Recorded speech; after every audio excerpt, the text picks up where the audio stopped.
Magandang araw po sa inyong lahat and welcome back sa Usapang Tito Manny. Isang panibagong senatorial survey na naman po ang lumabas at ito ay galing sa Social Pulse Philippines. May mga nagtatanong sa akin, bakit daw ang dalas kong ilabas yung mga resulta ng mga surveys ng iba't ibang survey firms? Bakit hindi? Ito ay para ipakita sa inyo kung sino talaga ang mga nangunguna pagdating sa botohan sa Mayo. May ilang tao po kasi dyan na minamind condition ang taong bayan na kapag natalo daw sila, isa lang daw ang ibig sabihin yan. At yan ay sila ay dinaya. Dahil desperado daw itong kampo ni President Bongbong Marcos na manalo. Kaya lahat gagawin nila, sukdulan ang mandaya para manalo ang mga kandidato ni President Bongbong Marcos. Kitang-kita naman natin sa halos lahat ng senatorial survey, Mapa SWS, Pulse Asia, Tangeray, Okta Research, at isa na nga rito itong Social Pulse Philippines para ipakita din natin sa taong bayan na papaano magkakaroon ng dayaan. Sa halos lahat ng survey firms, nangunguna ang mga kandidato ni President Bongbong Marcos. At iisa lang, one or two, madalas niya isa lang ang pumapasok sa mga kandidato ni dating Pangulo at yan ay si Bongo. So para hindi rin tayo mailihis ni Sara Duterte, maglalabas po tayo ng senatorial survey hanggang dumating ang halalan sa Mayo. Ito po kasi ang sinabi ni Sara Duterte. Sinabi niya, referring to his father, former President Rodrigo Duterte, na bantayan natin ang ating boto dahil ang mga tao na desperado ay kung ano-anong pandaraya ang naiisip para lang manalo sila. Sa mga survey na lang talong-talo na ang mga kandidato nila. So anong dapat gawin ni Sara Duterte? Papaniwalain ang kanyang mga supporters na mananalo ang mga kandidato ng PDP. At kapag natalo sila, ibig sabihin yan, dinaya sila ng kampo ni President Bongbong Marcos.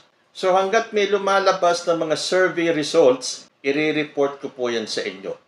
At siguro naman, napapanood niyo na halos lahat ng survey firms dapa po ang mga kandidato ng PDP. Saan lang sila umaalagwa? Sa Publicus Asia, kung saan alam natin na ang CEO nito ay si Maluti Kia. Isa pang kaya ako naglalabas ng mga survey firms ay para ipakita sa taong bayan na itong si Senator Amy Marcos ay ligwak na. Kung dati sa mga naunang mga survey firms siya ay naglalanding pa sa from number 6 to 12, lately, kung mapapansin ninyo, wala na po ang pangalan niya. Dahil ayaw po ng taong bayan sa mga kandidatong namamangka sa dalawang ilog. Kitang-kita naman po sa galawan ni Amy Duterte, ni Amy Marcos, na lahat gagawin niya. Dahil ang mindset niya ay mindset na ng isang Duterte, na gagawin lahat ng paninira para ibagsak si President Bongbong Marcos. And sadly, kapatid pa man din, si Amy Marcos ay handang itakwil, sirain ang kanyang kapatid para lang maging maganda siya sa paningin ng mga Duterte. So para nga siyang suicide bomber Kahit na siya ay matalo na sa eleksyon, wag lang siyang masira sa mga Duterte. Kasi pakiramdam ni Amy Marcos, kahit mamangka siya sa dalawang ilog, hindi siya matatalo. Bukong-buko na siya ng sambayan ng Pilipino. Gusto niyang makuha ang boto ng mga loyalista at ng mga DDS kahit na isinusuka na siya ngayon ng majority ng mga loyalista at sinusuka na rin siya ng mga DDS dahil alam nila na namamangka si Amy sa dalawang ilog at gusto lang makakuha ng boto. So hindi na mabubudol ni Amy Marcos ang mga loyalista o ang mga DDS. Pakinggan niyo yung mga sinasabi ni Sal Panelo at ni Harry Roque tungkol kay Amy Marcos. Hindi na po tanggap si Amy Marcos sa mga DDS kung bakit pinagpipilitan pa rin ni Amy ang sarili niya, pinapahiya na siya ng mga alipores ni Digong. Sabi kasi ni Amy Marcos, hindi naman ako matatalo. May kandidato bang matatalo? Mas maraming Pilipinong nakikinig sa katotohanan kesa sa kabalastugan. Totoo yan. Marami talagang Pilipino ang naniniwala sa katotohanan. Hindi sa mga tulad ng pinaggagawa ni Amy Marcos na halatang mga kabalastugan dahil ang pinaglalaban ni Amy Marcos ay ang mga Duterte. At yan po, kahit na i-deny ni Amy Marcos, ay kitang-kita ng sambayan ng Pilipino. Pero sa tingin ko ngayon, porke nakakahalata na si Amy Marcos, naligwak na siya sa top 12 o sa mga ibobotong kandidato sa May 12, ito po ang kanyang pahayag. Hindi naman eleksyon, kampanya at politika ang pinaka-importante. Nangingibabaw sa akin itong mga dagok sa ating kalayaan, sa ating soberanya. Hindi ko kaya to eh. Talagang ipaglalaban ko yan. O kita nyo na? Kahit na nakakulong na ang kanyang idolo sa The Hague, Netherlands, ipaglalaban pa rin daw ni Amy Marcos. O sige, tingnan natin. Maiuwi kaya ni Amy Marcos si dating Pangulo sa Pilipinas? Abangan po natin ang susunod na kabanata. At kapag nagawa yan ni Amy Marcos, iboboto ko siyang presidente ng Pilipinas. So ngayon, porke nararamdaman siguro niya na siya ay maliligwak sa eleksyon, iba na statement niya. Hindi naman daw importante ang eleksyon o ang kampanya o ang politika. Well, sa tingin ko ang pinaka-importante kay Amy Marcos ay maisalba niya si dating Pangulo na ipinagtataka na ng sambayan ng Pilipino. Ano ang pinakain ni Duterte kay Amy Marcos at ganun na lang ang pagtatanggol niya kay Digong. Isang taong minura-mura na ang kanyang kapatid, binalahura na ang kanyang pamilya, minura-mura na ang ating Panginoon Diyos, tinawag pa niyang stupid God. Sa bagay, meron po tayong kasabihan. Tell me who your friends are and I will tell you who you are. So sa galawan ni Amy Marcos, alam na po natin kung sino si Amy Marcos. So bago po tayo mapahaba, balik po tayo sa bagong inilabas na senatorial survey ng Pulso ng Bayan.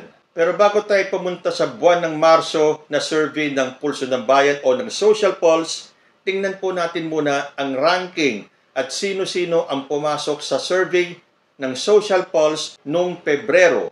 Ang top 12 nila nung nakaraang buwan ay sina: number 1, Erwin Tulfo; number 2, Ben Tulfo; number 3, Bongo; number 4, Tito Soto; number 5, Francis Tolentino; number 6, Bong Revilla; number 7, Pia Cayetano; number 8, Manny Pacquiao; number 9, Camille Villar; number 10, Lito Lapid; number 11, Kiko Pangilinan; and number 12, Bam Aquino.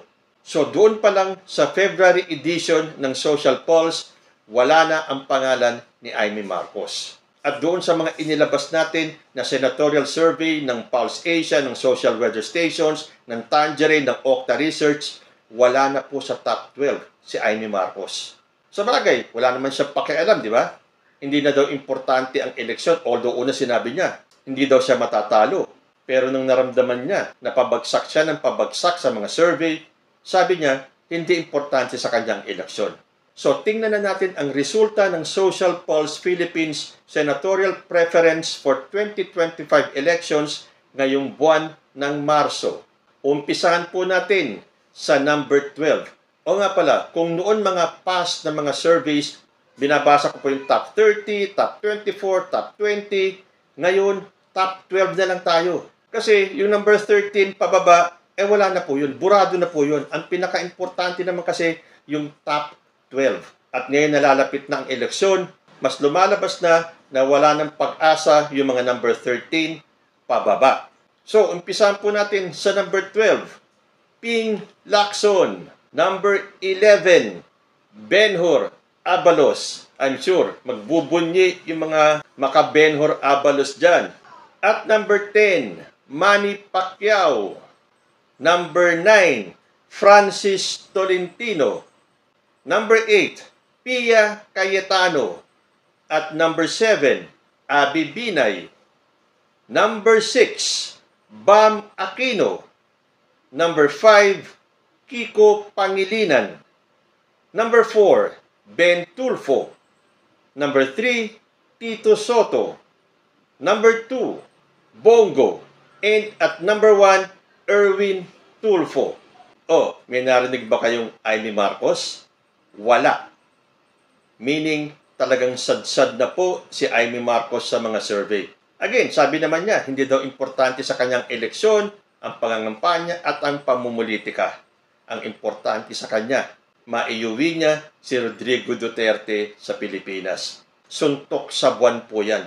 Pero malay natin, napakagaling po ni Senator Amy Marcos na kung hindi magawa ni Sara Duterte na Vice President na maiuwi ang kanyang tatay sa Pilipinas, baka ang isang senador na kasing talino ni Amy Marcos na gustong ipakita sa buong Pilipinas na mas magaling siya at mas matalino siya kaysa sa kanyang kapatid na si President Bongbong Marcos, malay nyo, pakinggan ng langit ang panalangin ni Amy Marcos na sa tingin ko malabong mangyari. Dahil sabi ko nga sa inyo, tell me who your friends are and I will tell you who you are. Na kung sanggang dikit sila ni dating Pangulong Rodrigo Duterte na minura ang ating Diyos at tinawag na stupid, ibig sabihin niyan, sinusuportahan ni Amy Marcos ang mga galawan ni Rodrigo Duterte. So ayan po ang pinaka-latest ng Social Pulse Philippines. Sa bagay may mga survey pang lalabas, malay nyo magmilagro at makapasok si Amy Marcos sa top 12. Maniniwala ba tayo kay Sara Duterte na matatalo lang sila kapag sila ay dinaya? Ano po ang masasabi nyo? Comment lang po down below and I will see you in my next video. Diyos ti Agnina.